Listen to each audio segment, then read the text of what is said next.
tardes, Iñaki. Muy buenas tardes. Bienvenido usted a Encuentros con Artistas Maravillosos. Fíjate qué bien. Estoy como acojonado con esta entrevista contigo porque es como una leyenda. Sí, bueno. Más acojonado estoy yo que tú.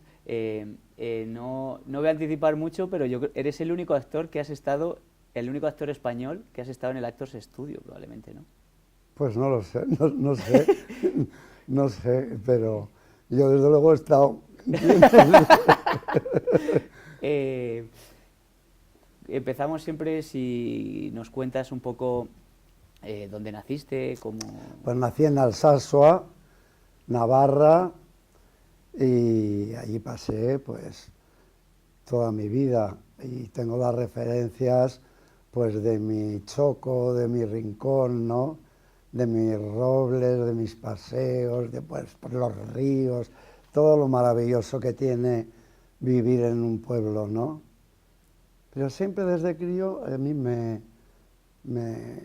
encantaba. En cuanto se escapaban mis padres, yo hacía un tinglao en casa con los vecinos. ¿Entiendes? ¿Un tipo de teatro o algo?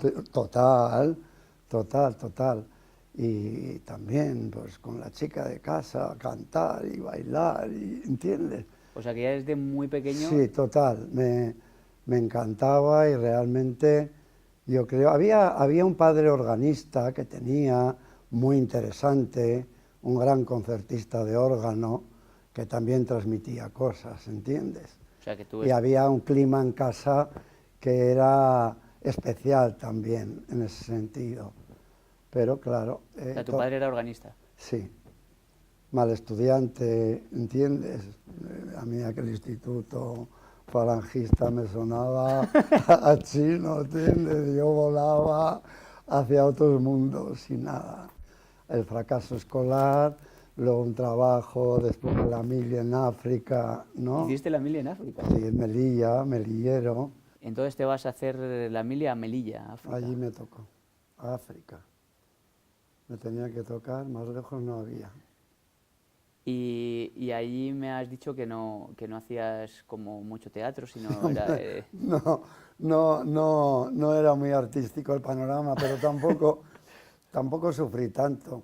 También me sumergía en aquella cultura que para mí era exótica, de ver aquellas mujeres tapadas, el muerín, aquellos sonidos, la noche, me iba a tomar té a aquellos sitios.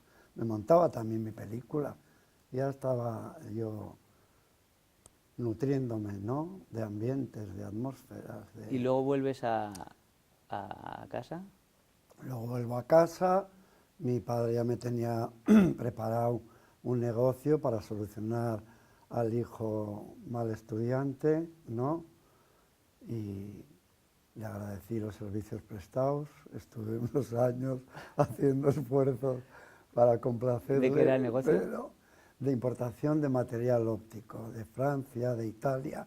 No te creas que estaba muy mal, porque yo hacía la mía, tenía oportunidad de viajar a París, a Italia, a Milán, a la feria de muestras y demás, la Costa Azul, no estaba mal. Y aprovechabas para ver cine. Y hacía la mía, para ver cine también, pero eso ya tenía Biarritz cerca, El último tango, Cabaret, todo lo que estaba prohibido aquí, pues lo veía allí. ¿Y tú recuerdas el momento o la época en la que dices, bueno, yo me voy a dedicar a ser actor? Pues primero a mí me gustaba siempre, pero a ver, ¿quién dice que quiere ser actor? Me da risa en el pueblo, joder, artista, cuando dije que di una palmada como con segundas, joder, artista, a ver cuándo te vemos. Cuando te vemos en la tele, ¿no? Sí, pues eso, yo me escapaba al Festival de Cine de San Sebastián haciendo autostop y me infiltraba hasta en las fiestas y todo, me encantaba ya todo aquel clima, ¿no? Y por supuesto también, el primer intento no era cambiar el mundo, ¿entiendes? Claro.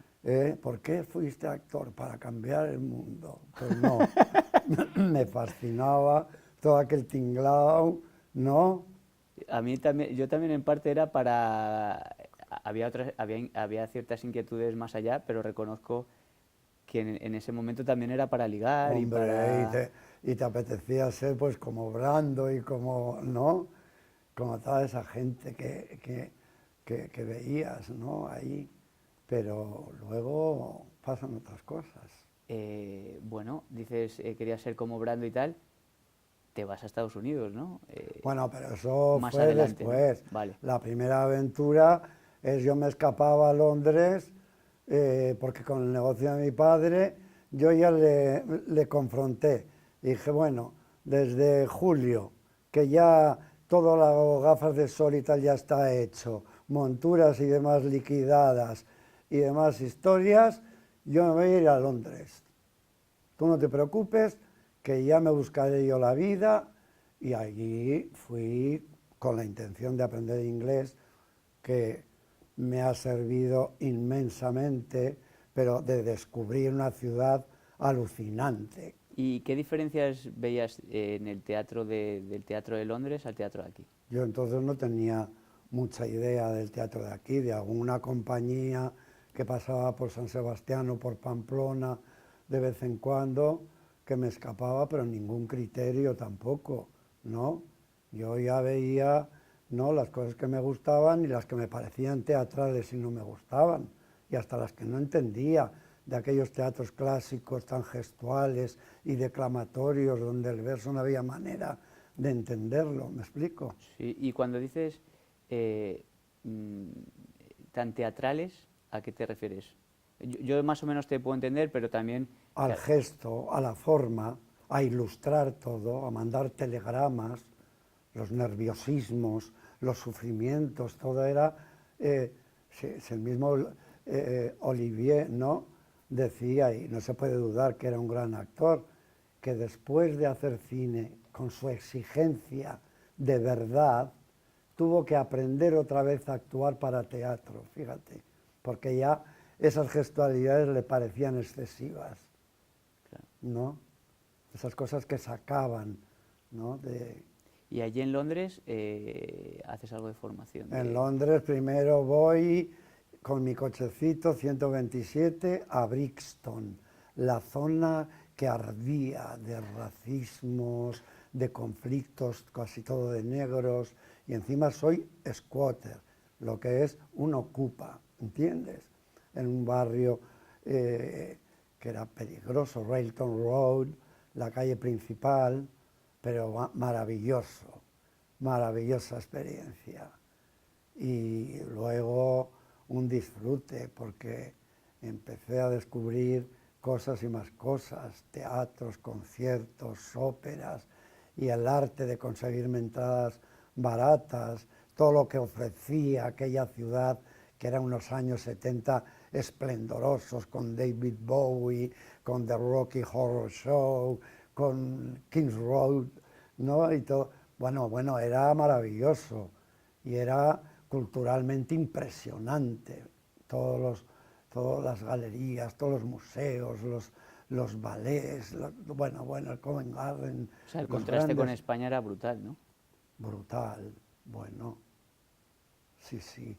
Y luego pues yo volvía a Londres y ya topé con cercano, porque yo vivía en el East End, el Goldsmith College of Art, que tenía un departamento de drama interesante, pero de pintura también. ¿Y cómo conocías esos sitios?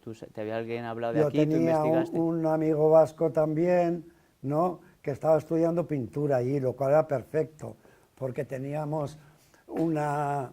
Luego, después de ser squatter, después de Ocupa, ya pasamos a tener por la universidad un piso en el que podíamos vivir O sea, los que dos. hiciste la universidad allí.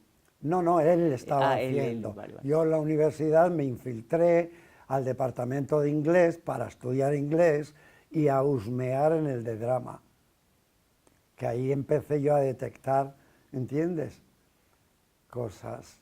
Pero, ¿Qué cosas detectabas? bueno, pues los principios de la base de la actuación, asombroso. Yo no, una persona que viene de un pueblo a Londres, pues se asombra de todo, ¿no? Quiero decir que ¿qué criterio tienes tú para evaluar? Cualquiera que me hubiera enseñado algo me hubiera parecido maravilloso, seguramente. Sí, bueno, Menos mal, ¿no? pero es una ventaja, vamos, que me parece una ventaja en lo primero que A ves y mí tal, también. que sea de buen criterio y de buen hacer, ¿no? Pero no es tan casual, No, no, porque no. yo cuando vine a Madrid ya me encargué de preguntar, ¿no? A ver por dónde iban a ir los tiros de la modernidad. O sea, ¿luego volviste a Madrid o viniste a Madrid antes de No, ir a ya Londres? cuando volví otra vez de varios años en Londres, ya le planteé la historia a mi padre, agradecidos los servicios prestados, ¿no? Gracias por aguantar lo que entiendo que sean mis caprichos para ti, pero yo voy a perseguir mis sueños, y ya eran 31 años, ¿eh? Pero yo no tenía ninguna conciencia de que era mayor, para nada. Entonces me vine aquí, pero previamente había preguntado. ¿Y tu padre cómo se lo tomó y tu madre? Bueno, mi padre tenía la ventaja de que era organista, Ah, bueno. pero no te creas tú que eso facilitó. Mi madre había muerto ya Ajá. y murió joven, a los 58 años, y era una mujer espléndida, que eso fue otra suerte, tener una mujer capaz, con talento, con la modernidad de una, ¿entiendes? Ajá. De una intelectual, porque había leído, porque se quejaba de la condición de la mujer con mis hermanas. Decía, hijas mías, jamás dependáis. A mi padre le llamaba el ministro de Economía. Y aquello también era interesante, me exigía, ¿no? Se confundía. Es que unos padres, cómo van a comprender lo que pasa en el mundo de un adolescente y de un joven que no consigue enfocar, canalizar lo que quiere, ¿no? Eso es algo muy íntimo. Y entonces universal casi, ¿no? De cualquier época, ¿no? De cualquier... De cualquier época, y no sé, y yo creo que de cualquier ser humano, ¿no? En casa te van a decir, bonito, haz algo que cunda, ¿no? ¿Eh? De lo que puedas vivir. Aquí no vamos a alimentar artistas a la sombra todo el rato, ¿no? Y entonces... Ahora lo entiendo eso, pero antes Sí, me sí, claro. quejaba, un padre organista y no comprenderme, ¿entiendes? ¿Y vuelves a Madrid entonces? Y ya me había informado yo, y en Pío XII-XI habían puesto un chaletito con una serie de maestros argentinos, José Luis Gómez también, la madre Cecilia Roth, que era profesora de voz, Dina Roth, Martín Algemián, mi primer maestro, majísimo, murió, argentino, que había estudiado con Gandolfo, Lito Cruz, Augusto, y fue interesante. Cerraron cuando venía yo, y entonces Eusebio cerraron. Poncelo lo había conocido en ese momento, y le consulté. Me dice, oye, que se ha cerrado esto, ¿y tú qué me recomiendas de los maestros que hay? Y unos me decían Gustavo Pérez de Ayala, que se hizo amigo mío, porque entonces en esa transacción del primer sitio me ayudó mucho, y me dijo, yo opto por Martín Algemián. El otro decía otro maestro, que era David Amitín, y yo no sé, y yo me pregunté y me incliné por Martín Algemián. Y ese maestro fue el que me dio a mí muchas cosas, ese sentido de distinguir, ¿no?, la verdad orgánica con alma, ¿no?, esa luz de estar conectado con cosas que te afectan, que sale de ti el personaje, y ese lenguaje me permitió luego en Estados Unidos ser aceptado por Estela, por Uta, con los que había que pasar unas audiciones, claro. O sea que estás en Madrid en esta escuela y de ahí te vas a Nueva York, Y de ahí, haces trabajos de primeros aquí, allí ¿no? me sale enseguida, empecé increíble como para... me sale una película en Argentina, mi primera película. Había hecho unos cortos aquí, con lo cual me había ejercitado en las claves, ¿no?, del rodaje, las marcas, las tal, ¿no? Y ya me iba O con sea, que una... empiezas con cine. Empiezo con cine y se llamaba Mientras me dura la vida. Era una película, bueno, no tanto muy bonita, sino que era la epopeya de aquellos vascos en aquellos años 30 que iban de las montañas de Navarra, de Guipúzcoa, ¿no? Y iban a hacer esos trabajos duros, ¿no?, que ellos estaban acostumbrados, ¿no?, por la dureza también de los montes y demás.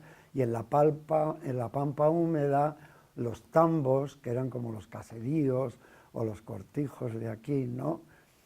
Pues allí tuve que aprender a montar a caballo, llevar los sulkis, las jardineras, que eran con dos caballos, y todo eso era muy bonito. ¿Y te hiciste Y, alguna y- prueba o fue...? sí, hice unas pruebas en Fuenterrabía, mi padre vivía allí entonces. Y cómo recuerdas tus primeras pruebas, castings? Muy bien, mucho más natural que hoy aquí, porque como no me daba cuenta, ¿entiendes? Había un poco de inconsciencia. Sí, lo que es buena es inconsciente de no pensar en el resultado y en hacerlo bien ni nada de eso. Sí. Pues yo espontáneo, Javi Rey, que fue alumno tuyo, estuvo ayer aquí y hablaba también un poco de la inconsciencia de los inicios. o sea, pero que a veces es liberador también, ¿no? Sí, sí, sí, sí. Sí, porque luego te metes una carga encima con el Sí. sentido de la verdad, sí, los efectos colaterales también de una enseñanza que a veces no te creas que es del todo positiva, ¿eh? Por ejemplo, Por ejemplo, efectos colaterales como de sentimentalizar todo, la lágrima al poder. Cuando uno en la vida no quiere que le pesquen llorando nunca, lucha como un condenado por no sufrir, ¿o no? sí, en eso los ingleses en particular creo que son Sí, más económicos, ¿no? pero otros no. Había un aplauso muy grande hacia esa sentimentalización y que cuando actuabas y llegabas a eso, también creías que habías hecho la gran hazaña. Luego les ha de sentir mucho y no hacer nada con lo que sientes. Y el público no ve lo que sientes, ve lo que haces con lo que sientes. Qué ¿Me bueno eso. explico? Sí, sí, esa frase es brutal. Entonces, pero yo he sentido mucho, ya, ¿y qué? Si no has hecho nada con eso, ¿no? Sí, sí, totalmente. Creo que la emoción por sí misma no... Te tiene que llevar a hacer, Claro. y lo que haces, lo ven. ¿Y crees que eso sigue pasando en lo que ves tú en tu estudio? Mm, yo No, creo, yo creo que hay mejores actores ahora, mucho mejores que antes. Yo disfruto, ahora mucho más que antes también. Ahora que estoy nada en mi espacio, jugando, pero para mí, ¿eh? 2 días, sí, sí, sí. 3 horitas, y para mí investigando, sacando cosas, lo que no puedo hacer igual fuera el Rey Lear, ¿no? Y ver ese conflicto con tus hijas y que tienes la edad y que podría hacerlo, eso sí que me da un poco pena. Pero lo demás, estoy muy contento de cómo me ha educado a mí el arte dramático y de todo lo que me ha dado. ¿Dónde hubiera imaginado yo los mundos vividos, entiendes? Pero también me culpo de no habérmelo currado más yo, porque también hay obligación, ¿no? ¿En qué, por ejemplo? Porque Pues ahora hablarás, lo pero de que el buen formarte... paño en el arca se vende es mentira. El buen paño hay que airearlo, mostrarlo y no. Y yo a mí me ha dado un poco, sufrí mucho también después de Saura y tal. Fueron brutales conmigo mismo, vamos. Porque entonces haces la película de Buenos Aires y lo de Y Saura cuando enseguida es... me sale La fuga de Segovia. En la fuga de Segovia ya empiezan los líos, porque a Javier Elorriaga le gustaba mucho y me dijo, oye, ¿tú dónde te has preparado, ¿cómo trabajas así? Y le dije de Martina Gemián y tal. Y luego el auténtico preso fugado de la cárcel de Segovia tuvo que llegar para quitarme el papel a mí, ¿entiendes? O sea que tú Porque tenías... fíjate que reclamo que el personaje mío viene, el original, a hacer mi papel. Y entonces no... Y entonces a mí me dice Imanol Uribe que me iba a enriquecer otro personaje, pero de enriquecer nada, pasaba y pasaba. Con todo el lío del rodaje, y entonces el Orriaga me dijo, ven conmigo. Y fuimos a donde Imanol, y le dije, oye, déjale a este chaval libre ya, porque no, aquí no hay posibilidad de enriquecer nada, que vaya. Y me dio la dirección de Jorge Grau. Y allí trabajé con un Jorge Sanz, joven, pequeñito, ¿no? La leyenda del tambor. Ajá. Y ahí con Vicente Parra, y así, oye. Y con Fernando Gilbeck, que fue un gran amigo mío. Y te preguntaban cómo lo has preparado y tal. ¿Cómo preparabas tú los trabajos? Ah, yo ya tenía mis claves, ¿entiendes? Pero la preparación todavía no se hacía muy bien. Yo me apoyaba más en la inspiración, y era el terror, porque te venía la inspiración y luego unos esfuerzos que no se me vaya, que no se me vaya, que no se me vaya, porque no sabía cómo reproducir, Claro. ¿entiendes? Ahora sé perfectamente en qué apoyarme para que vuelva la carga, y habrá ligeras diferencias, pero no se irá muy allá, y siempre será un acto vivo, ¿no? O sea que era algo más intuitivo, de inspiración, de... Sí, y ahora yo he entendido que la preparación es la que llama a la inspiración, ¿entiendes? Con la preparación se llama a la inspiración, entonces la mezcla la bomba, ¿no? Claro, eso para Porque mí también es claro, el cuando ideal. estás bien apoyado, tienes unos cimientos, ¿no? Los hechos, ¿qué ha pasado? Y que te afectan, eso es una solidez. Cuando dices los hechos que ha pasado, ¿a qué te refieres? Pues yo que sé, ha caído una bomba y estás escapando. Ajá. Eso es un hecho, no se puede discutir. Luego veremos cómo hacer frente a la bomba. Yo lo haré de una manera y tú de otra, ¿no? Pero tienes un apoyo, y los sucesos, como en la vida, son los que mueven la historia. Un suceso más otro suceso, que cuando han pasado ya son hechos, sumados es la escena, ¿no? Y eso Y, ayuda mucho. y esta preparación, esta técnica, ¿dónde la aprendiste? Ahí, muy bien. Era maestra la Adler. Estela Adler. Sí, Es que sí, estamos sí. aquí con alguien que ha estado en clase con Estela Adler, ¿eh? O sea, esto es muy Estela fuerte. Adler. ¿Y cómo entras en la escuela en el Herbert Berghof, ¿no? Ese estudio. No, eso era de Utahagen. El Group Theater. El Group Theater ella fue miembro del Group Theater. Ajá. Y ella tenía su propia escuela de interpretación, y a mí me aceptó para entrar en su escuela. Hiciste una prueba, ¿no? Claro, como con Uta, ¿no? Eh, Y entonces, no sé si me habías preguntado otra cosa. no, que dónde aprendías la técnica de la que me Ella estás era hablando. especialista. Yo, fíjate que he atrevido, pobre, lo que es la ignorancia también, la ingenuidad, ¿no? Llego y me elijo lo más americano que hay, oye, el Zoo de Cristal de Tennessee Williams. Para la prueba. El último monólogo que lo ha hecho todo Cristo, ¿entiendes?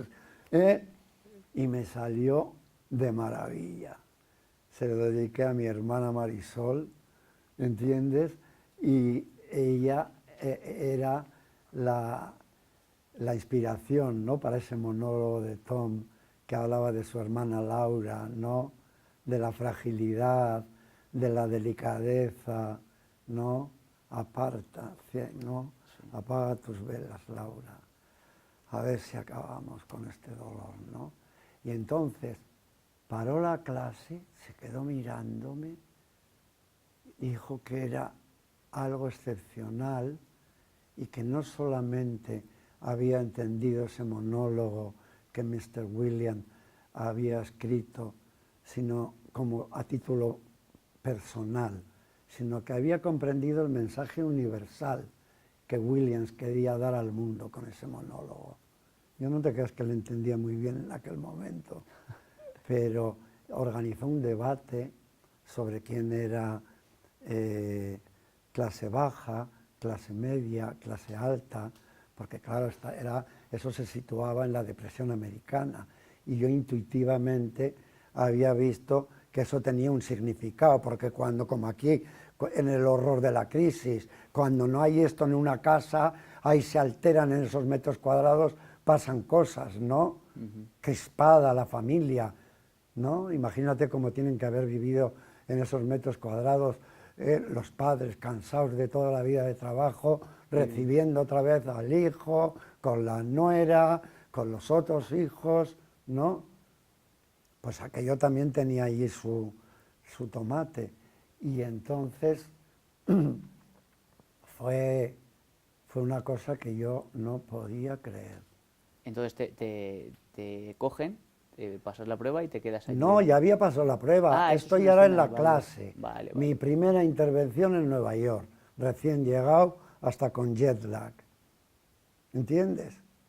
Y tan jet lag y tan confundido que luego venían después de la clase, después del debate, porque la clase la suspendió y creó un debate, ¿no? Y todos venían, oye, que yo quisiera hacer Lorca contigo, por ejemplo, te apetecería, tal y cual. Y yo abrumado, digo, Dios mío, pero yo, ¿no? ¿Qué he hecho aquí? Al día siguiente que me tocaba clase, yo me quedé tomando un café porque no quería ir. Yo siempre era muy puntual y iba antes. Y digo, no voy a ir porque me van a agobiar otra vez con los Lorcas y los tal, y voy a ir justo para entrar y punto. Total, que con el Yerla me confundí, fui una hora más tarde, abro la puerta, creyendo yo que estaba vacío el estudio, y estaba una escena en pleno funcionamiento, y la Adler, que era una fiera, me dice, "How is possible to be so cheap?"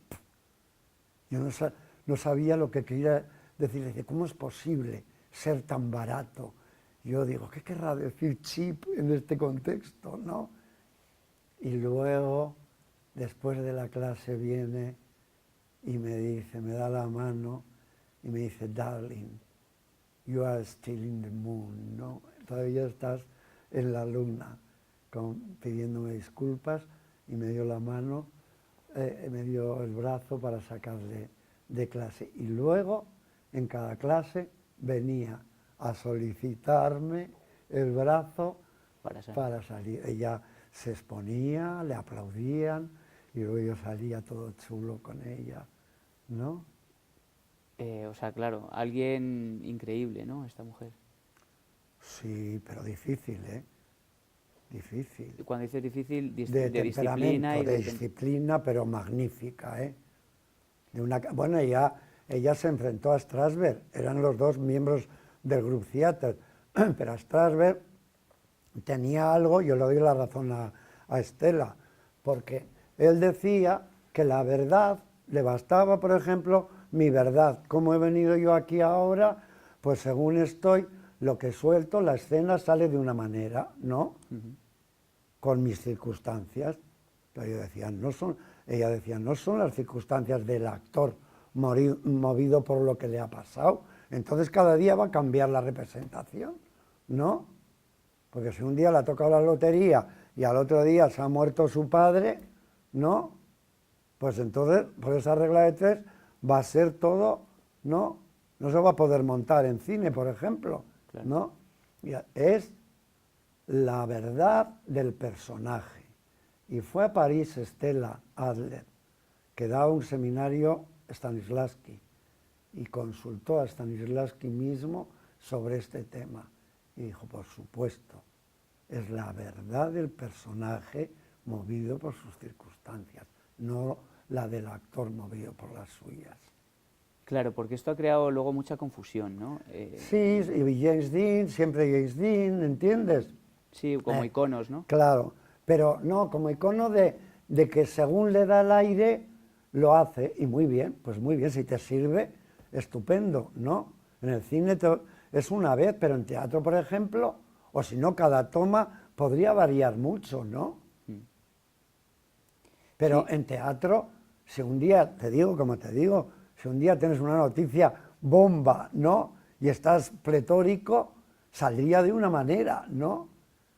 Y, y si otro día estás con un bajo, con una depre y pues todo sería, ¿no? Con una languidez que el personaje no tendría.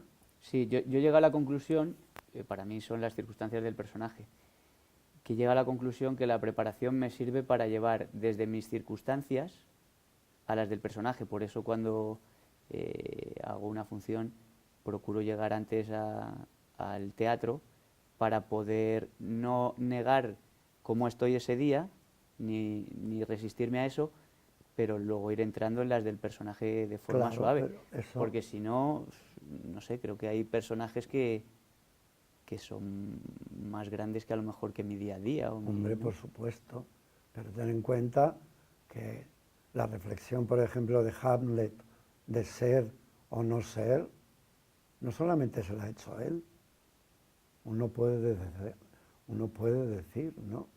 Tranquilamente, ser o no ser. Hay que aguantar en esta vida todo lo que venga, ¿eh? Imagínate un pobre enganchado, yonki, que diga y pensar que con un pico doy fin al pesar del corazón y a Sí. los 1000 naturales conflictos que constituye la herencia de la carne. Morir. Tal vez soñar, ¿no? Brutal. Sí, sí, es algo Y universal, luego claro. ves, si no fuera ese agujero sombrío a donde vas a ir a parar del que nadie vuelve, ¿no? ¿Qué pasará allí? Si no fuera por ese miedo, ya estaba hecho, ¿no? Pues eso fíjate si es grande, pero todos hemos considerado también el suicidio. Por eso no digo para tirarnos de la Torre Picasso abajo, pero sí hemos pensado, cuando ahora ha habido esa atrocidad de esa mujer que le van a echar de su piso, ¿no? Por no poder pagar el alquiler de 65 años y se ha tirado del balcón cuando venía la policía, ¿no? Es estremecedor, ¿verdad? Pero nos podemos identificar también. Sí, sí, momentos de... Pero la pregunta sería, ¿qué pasaba? ¿Qué pasaba en esa mujer? Como es lo de observar a la gente por la calle, a los sin techo, ¿cómo habrá acabado ese hombre ahí? Que qué fíjate, circunstancias la han llevado ahí, ¿no? si está leyendo un artículo de fondo, ¿eh? Este hombre tiene... y hablar con él y decir, qué interesante. Eso te saca de los clichés, ¿no? Eso, Lo que dices de está un sin techo leyendo un artículo de fondo, como, ¿no? Que nos saca de los clichés en los personajes, el hombre, observar a... claro, y sobre todo eh, te hace sentir a ti, hacer preguntas, ¿no? ¿Por qué habrá acabado en la calle? No solamente verles e imitar eso, sino los porqués. Porque cada uno de nosotros podíamos haber acabado también tirados por ahí, ¿eh? Ayer lo decía En una Javi, sociedad como esta, a la que te descuides, puedes acabar si no has tenido un orden, ¿no? ayer hablaba Javi de los porqués, Javi Rey, que le ayudaban mucho los porqués. Claro, los porqués. Entonces estás ahí con Uta Hagen, ¿y qué tal Nueva York esa época? ¿De qué año estamos hablando más o menos? De 1985, 86, 87. Y maravilloso, bueno, espléndido, porque tuve un mundo increíble. Yo no sé cómo me las arreglé, pero viviendo en Manhattan, con un entorno intelectual, cultural, con una cantidad de cosas que pude absorber, con una gente interesantísima, ¿Quién impresionante. recuerdas así? Cuando De, dices gente interesantísima. de gente interesantísima. Buah, pues no solamente gente famosa. No digo por Sino- eso, sí, que alguien sino, que... sino que el grupo de gente que me encontraba, pues había intelectuales españoles, Jaime Camino, Rupert de Ventós, estaba Lluís Omar también en aquella época, Mercedes Managuerra, no sé, había un mundo, no recuerdo tanto, han pasado muchos años para que recuerde, pero luego es que tenía de gente anglosajona de allí que no son nombres que pueda reconocer nadie, No, te pero que decía amigos tenían que ver, pintores o lo que sea, aunque no sean... y pintores y montadas en sus vídeos, y oye, el mallorquín, ¿cómo se llama? El gran pintor de Mallorca, no ves, se me olvida los nombres. O sea, que había ahí como un crisol de artistas Bueno, de una distintas... coctelera, sí, muy, ¿Y qué muy... buscabais allí? Oye, cada uno, es que es un centro tan, ¿no?, tan importante que todos querían, ¿no? Corberó, por ejemplo, estaba también el escultor. Ahí, ¿cómo es el más importante de los pintores españoles, yo creo? ¿No me echas un cable? Es que no caigo. De Mallorca. Mirós Catalán. Que ha Y es pintado más. Bueno, luego ya cortarás. Esto lo cortamos, ¿eh? Esto sí. Vamos a mirar. Joder, es que tengo bloqueos de cosas así, de Barceló, coño. Barceló. Miquel Barceló, claro, pero me sale ahora, y luego mucha más gente, y yo Karen Allen, y bueno, Salíais por la noche, había ambientillo y allí, ¿no? cena, bueno, sí, hombre, total, y cenas, Indochine, y sitios realmente, no maravillosos, y una noche en el Spanish Harlem, después de que habíamos ido a Harlem, a The Apollo, el famoso teatro, fuimos a cenar a una pizzería que conocía con Rosa María Calab y con otra gente española, a una pizzería que era como de los años 30, en un sitio donde los taxis no iban, terrible. Y nos sentamos porque había una cocina italiana buenísima, había una abuela al fondo con las piernas puestas sobre una silla, no había nadie, solo nosotros, un camarero de 75 años, pequeñito, que nos pedía la comanda, había una sinfonola allí, y yo fui a hurgar, había un arco que daba a un bar fantasma, ¿no? Porque era todo como si hubiera pasado allí, yo qué sé, ¿no? Una explosión química. Y de repente estamos cenando, todos charlando a gusto, se abre la puerta y entran como 7 personas, todos hombres. Y yo, joder, yo digo, aquí vamos a acabar a tiros con la mafia. Y entra uno y dice, no, mamá, dice Frankie. Era Frank Sinatra. ¿En serio? Sí, nos saludó, acababa de estar en Madrid con un concierto y estuvo al lado nuestro toda la noche. Y ¿Cantó alguna canción? No, pero Dafna, una de las que estaba, iba a la sinfonola cada 2 por 3 y ponía toda la banda sonora de Frank Sinatra. Pero el otro se volvía muy simpático, a la mesa, que todo el rato charlando, sí. Salíais, pero ibais a clase también, ¿no? Sí, bueno, oye, riguroso. Hay tiempo para las dos cosas. Sí, total. ¿Y cuánto estuviste allí con Uta Hagen? Pues 2 años y pico. Sí. ¿Qué es lo que recuerdas de técnica y de preparación así que más te ha servido? Lo que más me ha servido, Pues la preparación, escuchar con los 5 sentidos, que lo importante no son las palabras, sino lo que hay por debajo de las palabras, ¿no? Que uno no quiere sufrir si está bien de la cabeza más de lo que le toca, ¿no? Con lo cual hay que hacer un esfuerzo, ¿no?, para superar en vez de acentuar los horrores. ¿Qué más también? Que el humor es muy necesario y se nos suele secar, ¿no?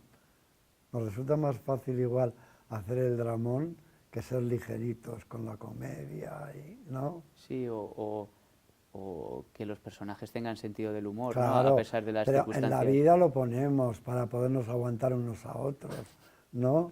Es la moneda de cambio que tenemos los humanos para no tirarnos más de uno de la Torre de Picasso abajo. Sí. ¿Y estás ahí 2 años y medio? Sí, y luego decía, Dios mío, ahora volver otra vez ahí. Pero Pero luego, estuviste en más sitios luego allí, ¿no? estuve, sí, estuve en Boston, estuve en Wellesley College con Shakespeare and Company, internos casi un mes, con un training extraordinario, lo que me dio las claves de que efectivamente, ¿no?, tenían razón quienes me decían que también Shakespeare y todos los clásicos hay que hacerlos orgánicos, tienen que nacer de uno, ¿no? Y eso fue impresionante, y fue impresionante la acogida que tuve ahí. Me llamaron aparte para decirme que tenía la obligación de hacer Shakespeare en España. Y dije, lo veo un poco difícil. ¿Y qué pasó pero cuando llegas a lo España? intentaré. Me daba miedo, claro, porque además se había desdibujado ya. Todo lo de Saura también no me favoreció nada. ¿Qué Fue, es lo de Saura? no, Dulces Horas, una película muy especial de la que yo estoy muy orgullosa, muy orgulloso y muy orgulloso de haber trabajado con Carlos. Excelente persona y excelente clima, con crejeta, y sí, pero me hizo sufrir mucho aquella película.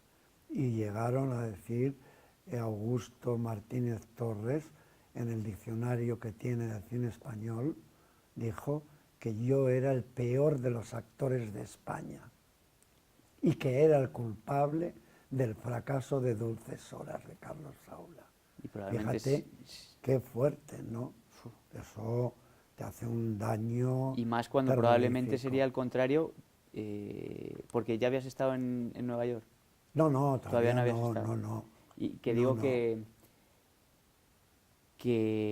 fuerte, y más cuando probablemente fuese muy al contrario, porque eras muy orgánico y Bueno, muy presente, ¿no? yo admito que era una película difícil, que mi personaje además no se presentaba como cuando he hecho de Hernán Cortés o de Felipe II o de, ¿entiendes?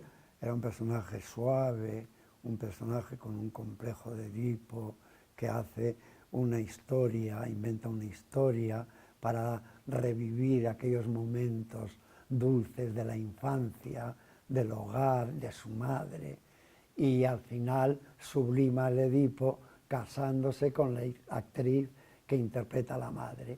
Pero mi personaje también entra como niño, ¿entiendes? Es muy compleja, pero es interesante, muy interesante. ¿Y cómo recuerdas eso? La actuación aquí, muy parecida allí, diferente. Hombre, Depende de los entonces empezaban aquí la gente, pero lo que pasa que teníamos muy mala fama, nos llamaban los del método. Cuando Esos, veníais de allí, cuando veníais de fuera. no, ya cuando Ya empezamos cuando estabas aquí, aquí. ya empezaban a llegar esos que te digo primeros, ¿no? Luego vinieron Cristina Rota y Coraza y demás después.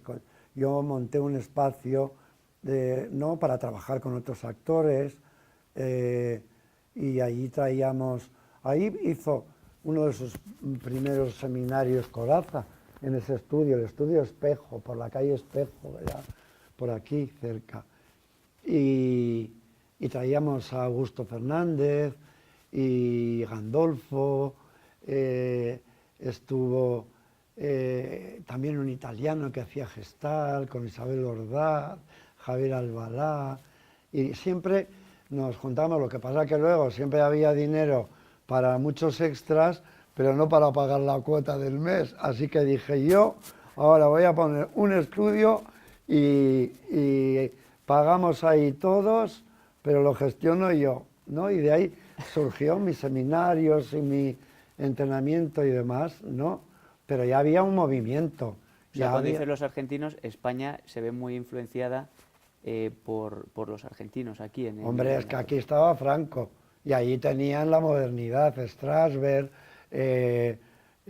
¿cómo se llama? Heidi Krilla, famosa austríaca, que les dio pautas y aquellos ya empezaron, ¿no?, a surgir luego los Gandolfos, los Fernández, Lito Cruz y toda esa gente nos trajeron aquí esa modernidad, pero los de aquí menuda rabia les daba. Cuando dices la modernidad, dices un poco el... Hablo lo orgánico, eso es que decían que hablábamos como de la calle. ¿Cómo vas a hablar?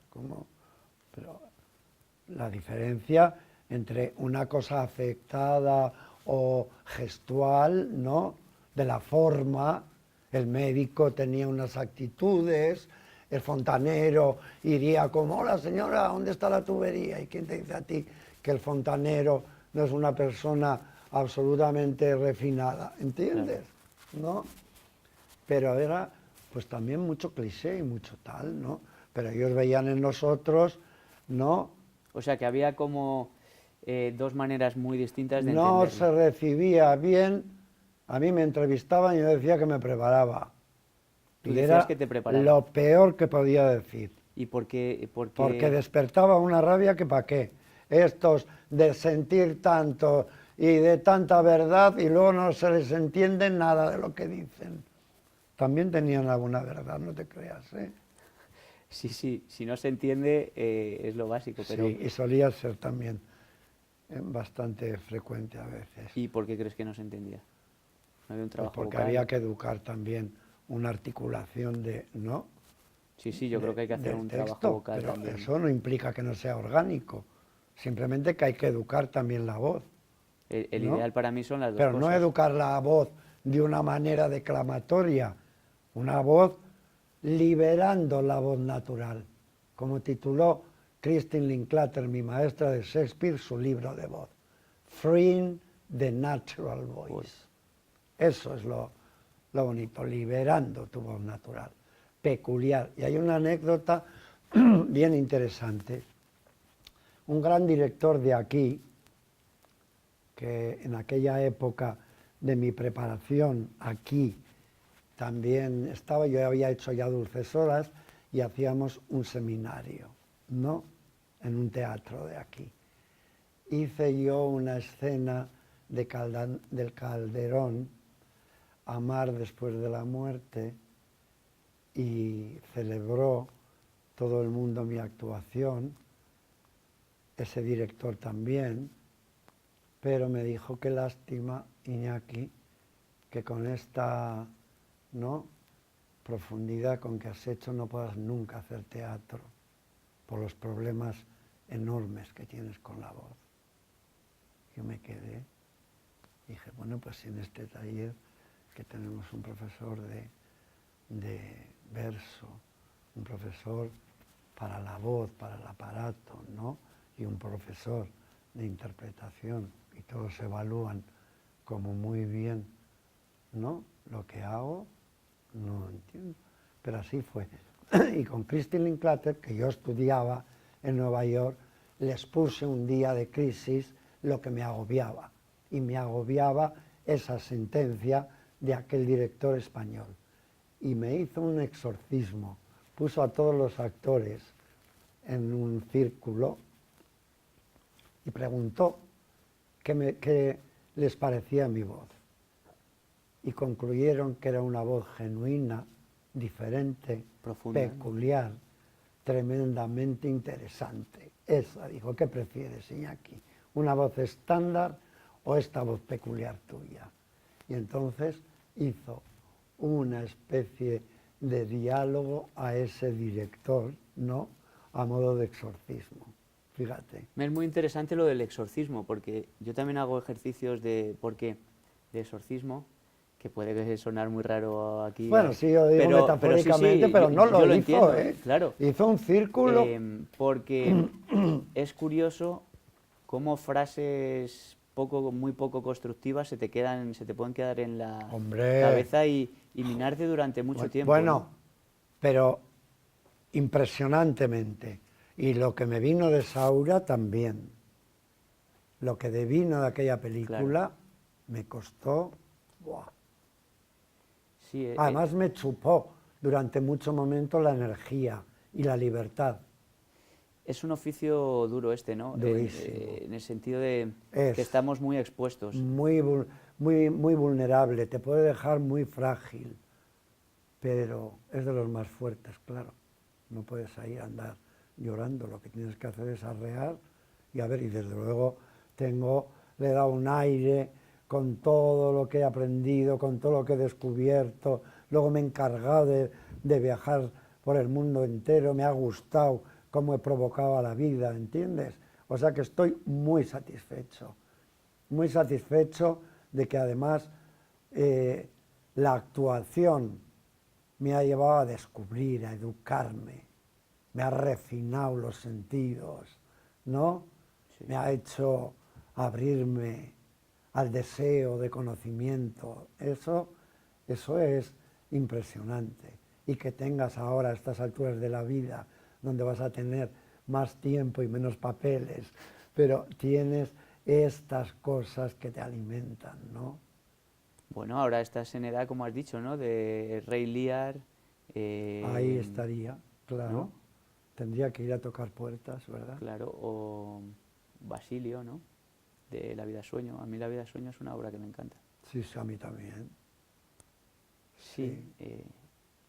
Es verdad que para la industria hay como ciertas edades y también en las mujeres incluso a lo mejor está más marcado, pero hay personajes de todas las edades. Ya, ¿no? pero no es una industria, estamos hablando de una industria. Y ahí yo también hice un cine muy raro.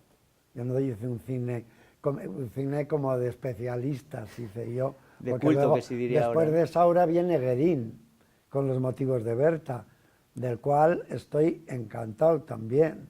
Personaje romántico, ¿no?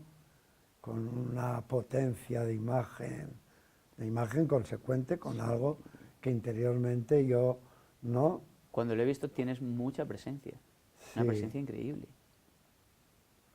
¿Tú has visto esa película o qué? He visto cuando me has pasado. Ya. Y en Antártida la escena con Ariadna Gil Sí, es espectacular. está muy bien, sí, sí.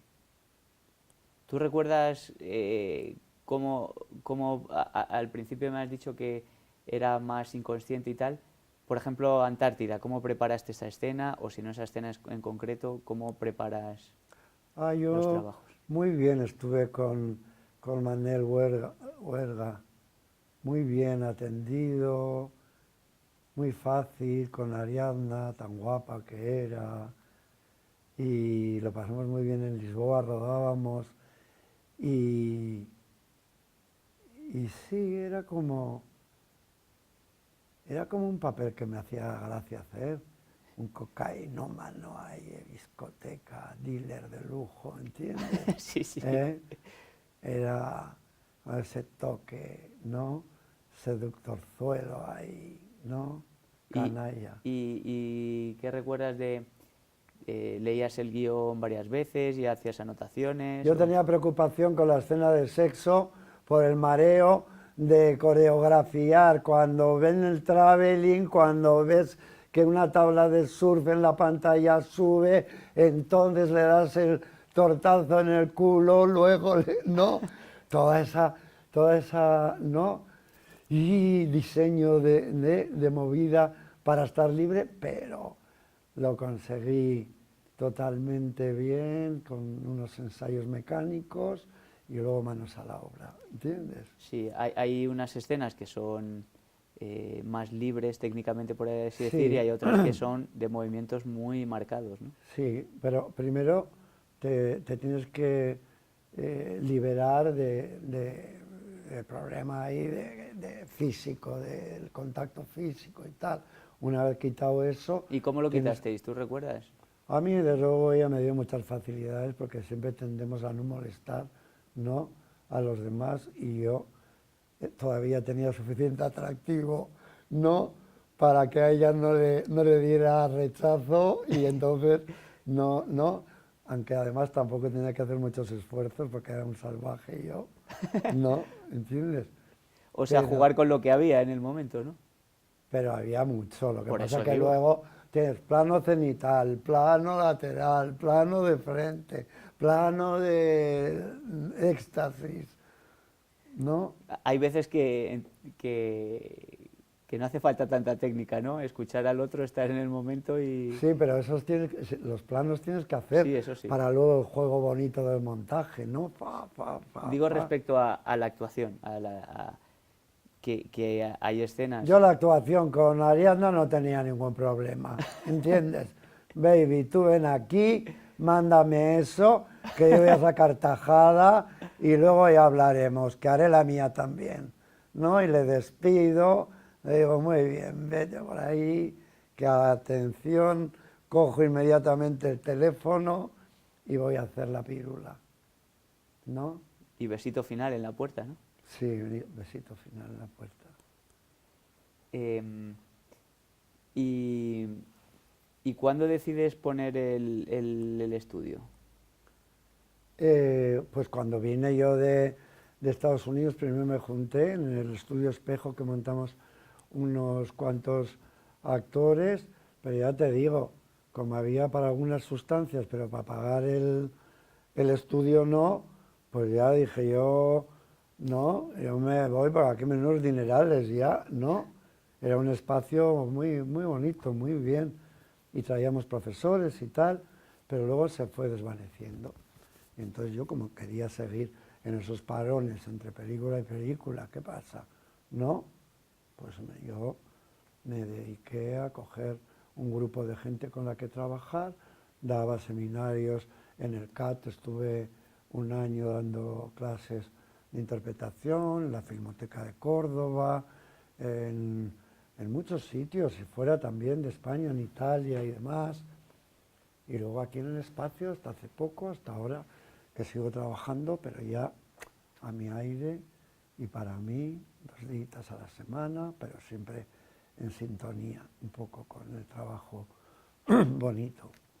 Sí, yo lo recuerdo con una palabra que has dicho antes de refinado, de la musiquita, la Ah, lectura, de, de el trabajo el allí. trabajo, sí, pues de procurar unas atmósferas adecuadas, ¿no? Todo, todo, ¿no? Eso que me permite estar en mi propio espacio y ahí hacer lo que a mí me apetece probar, ¿entiendes? Y a los demás les encanta probar. Sí, yo Y eso es maravilloso. Me voy con una satisfacción a casa de haber creado algo. Pero, por ejemplo, hoy hablando de la imaginación, ¿no? Un vuelo que seguro que aquí no puedo reproducir, porque se crea primero la relajación, ¿no? Viendo cómo está el cuerpo para hacer un puente entre el agobio del día a día para entrar en el espacio creativo un poco calmado. No puedes estar actuando si estás pensando en el horror de lo que te ha pasado en el banco, o lo que te ha pasado con tu pareja, o con tu jefe, o con los 1000, ¿no?, historias que hay que ¿no?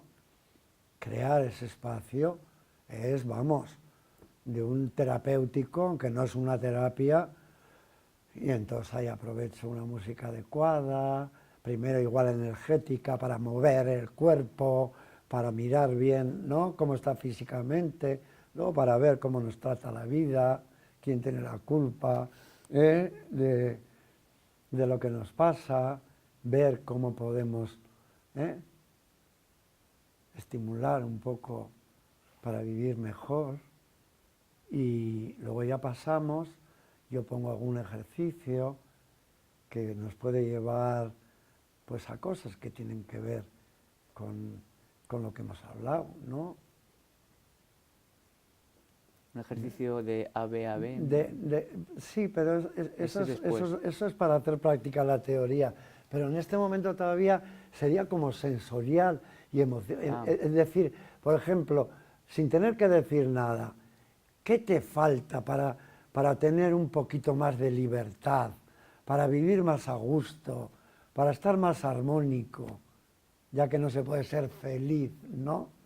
¿Qué crees que...? Y entonces dicen cosas preciosas y sueltan ellos. Si queréis, soltar.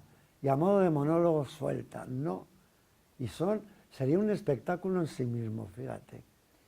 Sí, lo que pasa que no sé, es una cosa que para mí en los laboratorios, ensayos y tal, la privacidad también te permite unas investigaciones que... Pero no, pero ahí hay un esto, nadie tiene que decir nada que no quiera. No es No, que no, sean claro. cosas, no que vayan vomitando, cosas que... No, no, no. Es como una reflexión de que a lo mejor uno mismo tiene más cosas que podría hacer para vivir mejor, ¿no? Y por pedir que no quede, eso no es malo. No, no. Otra cosa que la vida sea difícil y cuando asocias la felicidad con lo que tienes, igual te emocionas. Pero eso tampoco es malo, ¿no? Y mostrar tu fragilidad tampoco es malo. Lo que pasa que en esta cultura nuestra todavía la distribución de sentimientos y emociones sigue siendo un tabú. Por eso tenemos resistencia los actores a entrar en determinados, ¿no?, fragilidades o sentimientos. ¿Qué crees que aportan los ejercicios sensoriales? A mí, yo el de la taza y así, esas movidas que he hecho cantidad, no me parecen muy determinantes. Pero de estos de los que hablabas. Pero son los que hago porque pues, me parece que rescatan vida, es vida. Y la vida, ¿no?, se cuenta en el drama. Si tú estás rescatando áreas y minucias de tu vida, estás limpiando tu almacén de vivencias, ¿no?, recordando y pudiéndolas usar más libremente. Y vas a potenciar también tu libertad, no pedir permiso a nadie. Yo soy así y aquí tengo que ser así, ¿no? ¿Y qué te produce el haber formado a tanta gente? O sea, han pasado por ahí un montón de gente. Pues muy gratificante porque me siguen llegando cosas, han pasado los años y me llegan cosas que hablan, ¿no?, de lo que ha significado. Muy gratificante, es un trabajo, si nadie tiene más que un puñetero sueldo y ya está, ¿no? A nadie le dicen, qué bien lo haces, qué gusto tenerte aquí, ¿no? Te dan un puto salario y aquí yo veo esa gratificación, ¿no?, de que te quieran, de que te valoren tanto y de que es algo que, imagínate. Es que para mí tu forma es muy moderna. Tu forma de encarar el... Siempre he sido muy moderno, hasta ahora también, es verdad, pues no sé si será moderna o eterna, ¿no? Porque... Sí. Y luego también en las escenas... Porque fíjate, de modernidad estamos hablando, ¿cuándo salieron Brando y así? Sí, sí, Y por eso que... Stanislavski, imagínate lo que ha pasado desde Stanislavski, que fue el que descubre esto, ¿no? El que crea un método en el que nos podemos apoyar. Pues eso ya ha pasado años para que sea todavía novedad, ¿no? Sí, Yo han creo pasado que años, pero tengo esa ahora ya hay sensación. muchísimos actores que sin discusión lo hacen y están reconocidísimos. Antes era más raro. Y... ¿qué te iba a decir? Luego también recuerdo que cuando estábamos haciendo las escenas y eso, muy directo también, que yo lo agradecía. Muy directo, con cariño, contacto, Sí. pero muy directo. Ya, claro. en las cosas, ¿no? En el Eso, ciclo. eso también viene de lo que me parecía a mí interesante, que con argumentos sólidos me decían verdades, pero me explicaban los porqués, ¿entiendes? No me dejaban tirado, me dejaban con cosas para hacer. Cuando dices no me dejaban tirado o me dejaban con cosas ¿para qué te Claro, no refieres? es que te decían mal y te dejaban destrozado, te daban pautas para remontar eso al día siguiente, ¿no? Y ver cómo va la escena. Pero yo he visto en el actor estudio a, a grandes actores con Oscar, ¿no? Repitiendo igual 15 veces una escena. O sea que hay que currárselo, ¿no? Y ahí estaban Lee Grant, Al Pacino, Christopher Walken, bueno, Estabas con ellos Harvey Keitel en, en clase. en las sesiones, claro, no. ¿Con quién voy a estar? Y con Paul Newman y con Joan Woodward, que son los que me metieron. Joan Woodward, la mujer de Paul Newman, me vio con Karen Allen en un trabajo cuando hacían El Zoo de Cristal, dirigido por Paul Newman, y me dijo, pero ¿y no te interesa el acto estudio? Me dice Joan Woodward. Le digo, no sé si interesarme. Ya está, pero me dejan ir 4 días y luego ya no. Entonces, como se necesitaba que te avalaran 2 miembros, pues me avalaron ellos. Y allí hiciste también trabajo, ¿no? Claro, y con la famosa actriz Shelley Winters, que era graciosa. Bueno, gran actriz, bueno. Si tú conoces Lolita, la película de Stanley Sí. Kubrick, pues la madre de Lolita es Shelley Winters, mítica, fíjate. Y estaban ahí toda esa tropa. Y me has enseñado también fotos con Donald Sutherland, ¿no? Sí, porque trabajé en una película, Bethune, con él, muy bien, muy a gusto. Menudo cañonazo. Y Bethune, Sutherland venía, mandaba a su ayudante a mi camerino para preguntarme si tenía algún obstáculo para que preparáramos la escena del día siguiente. Un poquito, le digo, obstáculo, menudo lujo, Muy trabajadores, ¿no? Entonces. pero eso lo daban por hecho. Y era todo un Donald Sutherland, que fíjate cómo es. Y todos lo daban por hecho, que había que trabajar mucho. Todos, pero desde luego, pero él no lo dudaba. Él no lo dudaba. ¿Y qué preparabais así la escena? Nada, todo. Y hablábamos juntos antes de salir, de repente tenían que decir acción, nosotros ya estábamos, ¿no? Teniendo la pugna que teníamos, ¿no? Estabais ya en las circunstancias antes de Claro, hacerlo, ¿no? pero como hay que estar. Tú no vas a entrar al teatro y te tienes ¿no? Tienes que empezar de atrás para entrar ya, ¿no? Yo también me ayuda así, yo soy incapaz Claro. de eso. Sí, sí. ¿Quieres contar algo más? ¿Crees que se te ha quedado...? Que estoy feliz de de haberme atrevido a desafiar al plan que estaba marcado para mí, ¿no? Y haber salido por ese atajo a perseguir mi sueño. Y mirar ahora atrás y sentir qué bien. Sí, ¿Entiendes? es que para mí es... Eso me parece que es una felicidad el mirar atrás y estar tan satisfecho, ¿no? A pesar de no haber tenido grandes películas, ni un éxito, ¿entiendes? El éxito es en lo que me ha convertido a mí todo lo que he invertido en eso, ¿no? Me ha regalado una vida de verdad privilegiada para mí. Y es un regalo lo que haces en el estudio, de verdad. Que tú Qué bien. lo que has recibido lo des. Compartir, pues para eso son las becas, ¿no? Pero claro, hay que devolver luego. ¿No? Sí, ¿no? Tenemos una pregunta siempre del invitado al encuentro anterior. Hoy, Además, es la primera vez que pasa, claro, es un alumno tuyo, que es la primera vez que pasa de alumno a maestro. Javi Rey, la verdad que la pregunta tiene miga, ¿eh? Dice lo siguiente: si tú en tu estudio te encuentras a alguien que bajo tu criterio crees que no tiene ninguna posibilidad o que no crees que se pueda ganar la vida con esto, que por lo que sea,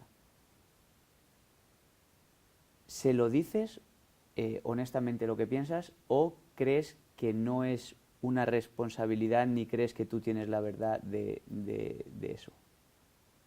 No sé si me he explicado la pregunta. Yo le ayudo a que si le sirve y le hace bien, persiga su sueño, que siempre será bueno. Puede que no tenga, que nunca se suba a un escenario o se ponga delante de una cámara, pero que le haya podido servir enormemente. Y yo le ayudaría y le ayudo. Y claro que ves a veces qué dificultad va a tener este pobre o esta pobre, ¿no?, para salir adelante con esto, pero quién sabe, ¿me entiendes? Y ayudarle y que disfrute y que vaya creciendo ahí. Sí. ¿Tú qué harías? Yo creo que se lo dije un poco a Javi, pero no sé si ya ha grabado o no. Yo creo que eso solo lo sabe cada uno realmente. Lo sabe él, y lo va a decidir esa persona. Yo no me creo con tanto conocimiento como para saber el futuro y lo que va a conseguir una persona o no. Puedo ver gente con más dificultad o con menos, pero quizá quien tenga más dificultad pueda alcanzar unos personajes o una carrera muy diferente y solo lo va a saber él. La persona en sí, yo creo que si recibiera ese feedback me podría hacer polvo, o sea, de tú no lo vas a conseguir, ¿no?, el que tú has dicho, Claro. Me podría hacer polvo, pero en el fondo me pondría en la tesitura de revisarme a mí mismo, de decir, ¿este quién es para decirme a mí? Ya, bueno, incluso pues eso, pero incluso yo soy de los que el rechazo me genera rabia, y desde la rabia y la frustración me da fuerza para como decirle, ahora Ya. vas a ver tú de lo que soy capaz. Yo estoy hablando en términos de que no sea una persona que necesitaría una educación especial, porque yo no tengo claro. una terapia, sino No. de un chaval que nunca se sabe. También a mí me Yo es que creo dijeron, que nunca se sabe. A mí también me han dicho que soy el peor actor de España en ese libro, y también me han dicho que no podría hacer teatro nunca por los problemas de voz tan grandes que tengo. Sí. ¿No? Le dije a Javi lo de... Y Shakespeare and Company dice lo contrario. ¿A quién le crees? Yo desde luego a Shakespeare and Company. Claro, yo creo que en el fondo es lo que tú creas, en lo que tú creas. Yo creía siempre, luego hace falta que crean en ti. Sí, Claro. pero lo que tú has dicho, quizá no he hecho unas grandes películas, pero todo lo que te llevas es muy rico, o sea, es... Pues riquísimo, bueno, a lo mejor mucho mejor que haberme convertido en una estrella, fíjate, Claro. Para vivir más feliz, y la sencillez, el valor de lo sencillo y lo rico, pero si yo soy sencillo, luego te sofisticas cuando te da la gana y haces otro papel. Hacemos muchos papeles en la vida, ¿no? Y nos gusta hacer papeles diferentes, ¿o no? Sí. Pues entonces somos diferentes dependiendo de si vamos al Palace o nos vamos a la taberna del marrano, ¿no? Las circunstancias que nos Claro, envuelven, claro las que circunstancias sí, del personaje. Pero, oye, los colores de la vida, disfrutarlos, ¿no? Y no sé, pues... Ahora que dices del Palace, el lugar donde se desarrolla la escena da mucha información al actor, es importante. Hombre, nos da personalmente, cuando atraviesas los salones del Ritz o del Palace, te intimida, porque no están hechos a escala humana. No es lo mismo ¿no? que un salón de un hostal, ¿no? Tu bar de siempre, fíjate cómo entras, ¿no? Al bar tuyo, ¿no? Bueno, es que el mío de siempre es el Rich, o sea que... Ah, ya, claro, todavía hay clases. Eh, yo, por mí, estoy encantado. Hay material de sobra. Si tú quieres decir algo más, No, si no. no. Vale, pues te voy a hacer las, te voy a hacer las preguntas, el cuestionario este Oye, de para Insight eso soy Times. fatal.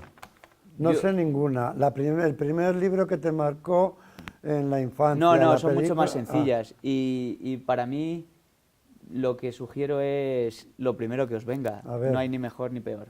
¿Empezamos? cuanto antes mejor. Venga, vamos allá. ¿Cuál es tu palabra favorita? No quiero ser cursi. A ver, no sé yo contestar eso. Amor podría ser, pero es muy blandengue, ¿no? No, a mí me encanta. ¿No? Estaría dentro de mis favoritas también. ¿Cuál es la palabra que menos te gusta?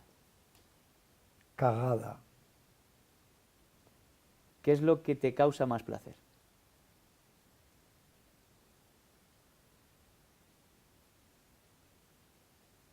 Diría que comer, pero no. Hay cosas que me dan más placer que comer.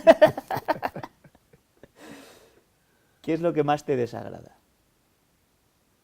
La hipocresía, las segundas intenciones, esos políticos repulsivos, innobles, ¿entiendes? Eso es lo que más. ¿Cuál es el sonido o ruido que más placer te produce? La música, los 4 puntos cardinales de la música buena. La música con alma, desde la clásica al folk, desde el rock al jazz, ¿no? ¿Cuál es el sonido o ruido que te aborrece escuchar? Si los que más me atacan los nervios, que afortunadamente no tengo, es los de los vecinos, las radiales, esas movidas, ¿no?, que me quitan la paz de mi casa. ¿Cuál es tu palabrota favorita? Joder. Es que no se puede decir, yo creo, porque sería lo más... No, la favorita es... ¡Qué hijo de puta, por ejemplo, ¿no? Si tengo rabia, porque es cuando te da rabia, qué mierda, qué hijo de puta, qué cabrón. Todo ese tipo de... Hostia, podría ser una sarta que unes una con otra y con otra para acabar con...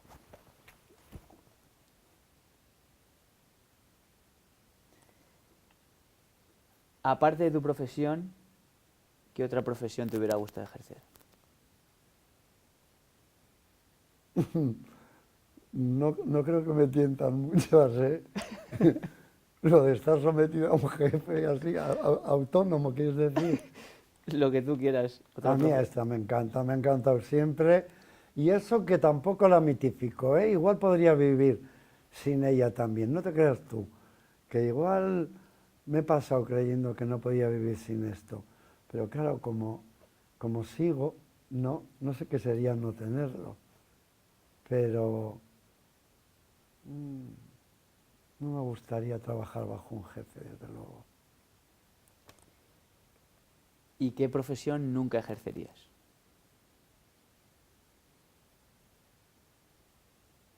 Funcionario, así como rutinario, ¿no?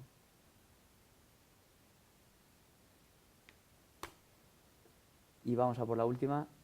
Si el cielo existiera y te encontraras a Dios en la puerta, ¿qué te gustaría que Dios te dijera al llegar? ¿Cómo has podido diseñar esto de esta manera, siendo sumo poder infinito, suma sabiduría infinita y suma bondad infinita? Pues hasta aquí por mi parte. Pues ala, adiós. Muchas gracias, Iñaki, de verdad ha sido espectacular.